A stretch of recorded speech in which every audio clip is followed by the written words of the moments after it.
અત્યારે આવો છો? હા હા સારું, આવો, વાંધો નહીં. એ હા. કોનો ફોન હતો મમ્મી? કોણ આવે છે? આ તારા ફઈ ફુવા, એના 3 છોકરા ને એના 2 છોકરા, એ બધાય આવે. મમ્મી એના છોકરાના લગ્ન હતા ત્યારે તો આપણને બોલાવ્યા નહોતા ને અત્યારે તેના છોકરાના છોકરા થઈ ગયા ત્યારે આવે છે ઈ. શું કરવું, એને સામેથી ફોન કર્યો, આપણે કેમ ના પાડવી? હા તો હવે જવા દે, હું ખાલી મોઢું મીઠું કરાવીને આમ જો એવું હોય તો ચા મૂકી દે છે. બહુ દૂધ નો નાખ્યો પાછી. આવો આવો આવો મમ્મી. આવો. આવો આવો. બહુ જાજા ટાઈમે આવ્યા. આવો મનીષા, ચા બનાવજે. કાંઈ વાંધો નહીં, છોકરાઓ તોફાન ન કરે કોણ કરે બીજું.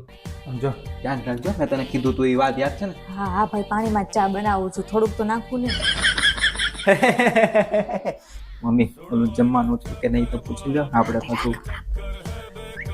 મનીષા જલ્દી ચા બનાવીને, હમણાં જમવાનો ટાઈમ થઈ જાય ને તો બેસી જાય જો આપણે. જમવાનું હું નહીં બનાવું, આ 7 જણા છે એનું જમવાનું હું કેમ બનાવું ને પાછા એક વ્યક્તિ 10 વ્યક્તિ રોટલી ખાય છે, હું નથી બનાવવાની.